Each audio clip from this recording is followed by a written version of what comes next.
High heels for sewage? The shocking truth. Welcome to FactSpark, where we uncover the surprising truths behind everyday things. Ever heard the wild whisper that high heels were originally designed to keep fancy feet out of, well, medieval muck and other unspeakable street surprises? Like a fashion-forward set of stilts for avoiding the urban jungle's less than pristine puddles. It sounds plausible, doesn't it? Medieval streets were notoriously filthy. But is that the whole truth, or even any truth about high heels as we know them? Here at FactSpark, we're diving headfirst, metaphorically of course, because ew, into this delightfully disgusting myth. Get ready, because the real history of high heels is far more complex, surprising, and frankly, way more interesting than just avoiding, We're talking Persian cavalry, kings, power struggles, and a complete gender swap. After this, you'll never look at a high heel the same way again. Let's be honest, medieval European cities weren't exactly known for their pristine streets. Picture this, not exactly a walk in the park, unless that park was also a giant open-air litter box for humans and horses. We're talking mud, mystery puddles, and enough organic fertilizer to make a farmer blush. So people did need to elevate themselves, but not with the sleek stilettos we know. They had things like pattens and chopines, basically the original don't step in it footwear. Pattens were like clunky overshoes, turning every stroll into a mini stilt walk. Imagine trying to sneak into church with those things. Clink, clank, clunk. And chopines? Oh, those were the real showstoppers. Some were so tall, Venetian noblewomen needed a whole entourage, like a human support team, just to waddle around. Talk about being high maintenance. These were less fashion statement and more human stilts to avoid the urban swamp.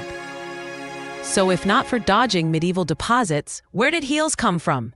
Buckle up, buttercups, because we're galloping all the way to 10th century Persia. Turns out, high heels were originally the ultimate military tech. Think less runway strut and more battlefield badass. Persian cavalry soldiers wore heeled boots to literally hook their feet into stirrups. This gave them rock-solid stability, especially when standing up on a galloping horse to unleash a volley of arrows. Imagine trying to do that in flip-flops. It's like a cat always landing on its feet, but with more horsepower and pointy bits. And get this, your modern cowboy boots? Direct descendants of these ancient warrior shoes. Over time, owning a horse became the ultimate flex, so those heeled boots became a symbol of I'm rich, I'm powerful, and I probably own a stable full of majestic beasts. Now, how did these practical warrior boots end up on the feet of European royalty?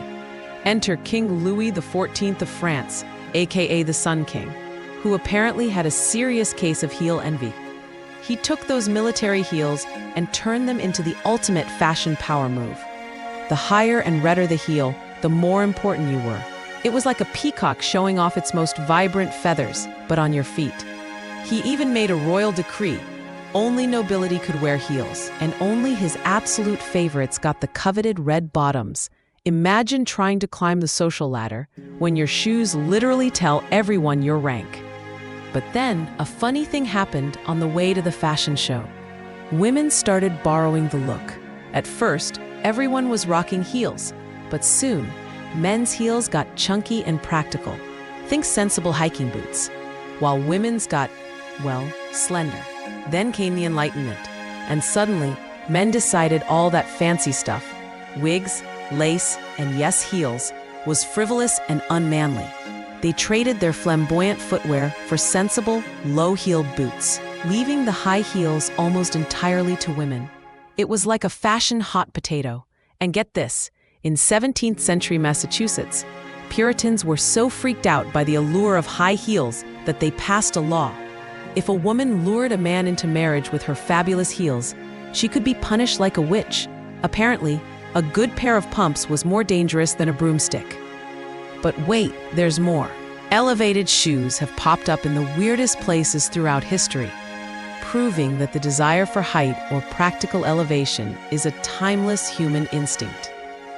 Around 200 BC, Roman actors wore cathorni, a type of high-heeled, wooden-soled shoe, to make themselves appear taller on stage. Pure theatrical magic.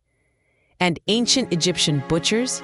Yep, they wore heels too, just to keep their feet out of the mess on the slaughterhouse floor. Talk about practical. After a brief nap in the 19th century, high heels came roaring back in the 20th, thanks in part to wartime rationing. Hello, cork and wood, and of course, the iconic pinup girls. They made heels the ultimate symbol of post-war glamour. And for a final fun fact, the very first Barbie doll, launched in 1959, came rocking black high heels. So, if you ever wondered why Barbie's feet are permanently arched, blame history. So the shocking truth is, your fabulous high heels were not born from a desire to avoid medieval street sludge. That was the job of clunky platforms, the original mud skippers. Instead, the distinct high heel started its life as a tactical advantage for Persian horsemen, helping them stick to their steeds like glue. Then, it took a wild detour, becoming a flashy power symbol for European kings, before finally landing squarely, or rather, precariously, on the feet of women as the ultimate fashion statement. From battlefield to ballroom, from male swagger to feminine allure, the journey of the high heel is a wild ride through history.